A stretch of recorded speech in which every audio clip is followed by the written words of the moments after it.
Hey guys, welcome back. This will be Algebra 1, Chapter 1, Section 3, Example 1. So if we just went through the intro, you should already know that, and I'm just going to kind of throw this up here. When you're looking at your notes here, as you can see in the bottom right, I'll switch over to our hover cam.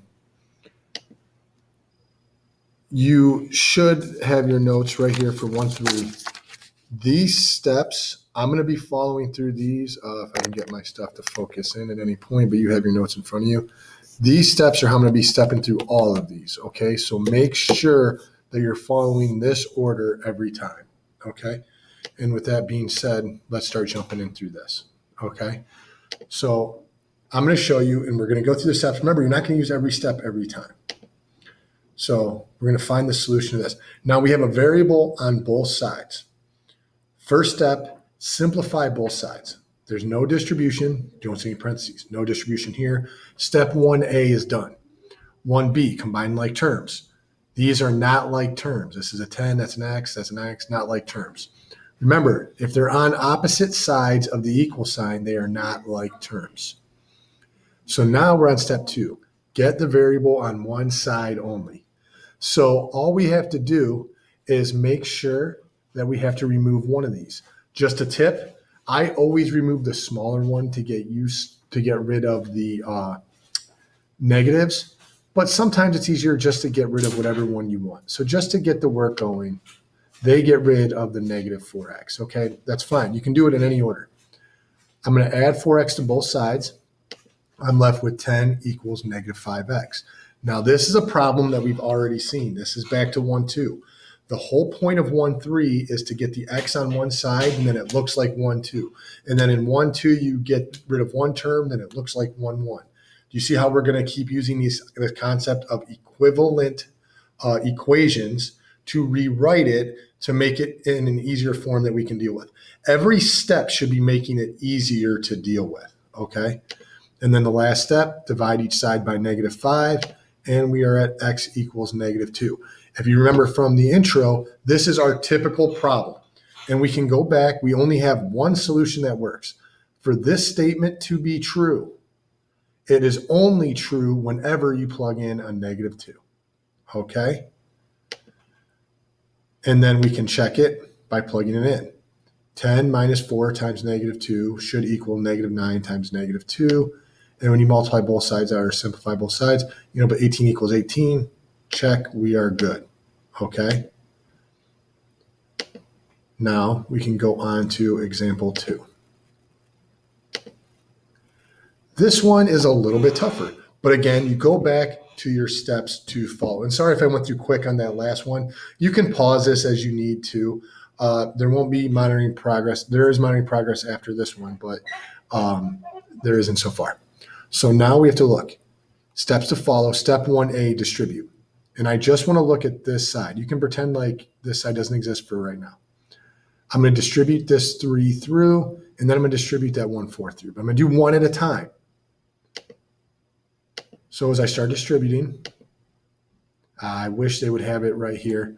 I'm going to show you guys that distribution step real quick, just because I think it's something worth going over at this point. It's such a large problem, and there's a fraction. I don't want anyone intimidated at this point. So I apologize, but that took me a second to write down. But now I can go straight to my hover cam, and we're good to go. So I'm going to distribute that 3 through. So it becomes 3 times 3x plus 3 times negative 4 equals, and I apologize if I run out of room, 1/4 times 32x plus 1/4 times 56. And I apologize I ran out of room, but you guys should be able to follow that just by me talking through it. Now I'm going to go through and do the multiplication. 3 times 3x is 9x. 3 times negative 4 minus 12 equals 1/4 times 32. Remember, multiplying by a fraction is the same as dividing by its reciprocal. So 32 divided by 4 is 8x. 56 divided by 4, it should be 16, correct?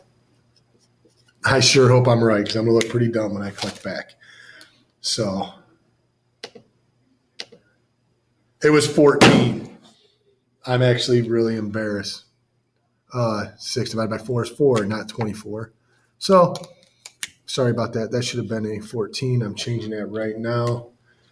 Don't call me out on that in class, or actually do call me out on that in class, and that's how I'll know you watch the videos. So feel free to make fun of me in class for that. And it'll make me feel like a better teacher because you watch the videos. Now, as we go through this looks exactly like what it did on the last problem, right? We've already done all the simplification. We did the distribution. There's no like terms here. Now we want to get x on one side. I would remove the 8x. They moved the numbers first. I am actually going to stop on their explanation because I want to follow our explanation. Okay. So what I would have done first,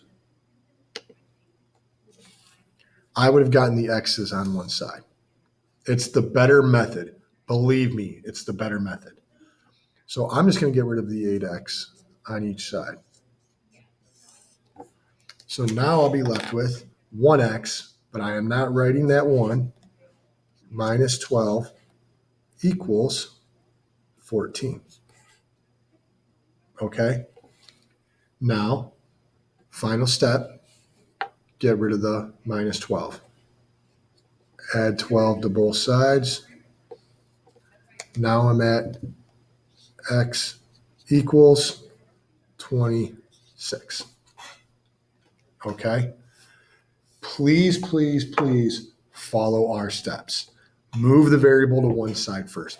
You will have better success. And plus, I don't want you thinking about what I should do. I want you thinking about how I should do the things I know what to do.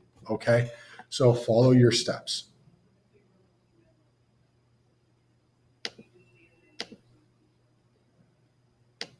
And then I apologize. I did not do the check on that. So let's go back and do the click through for the check.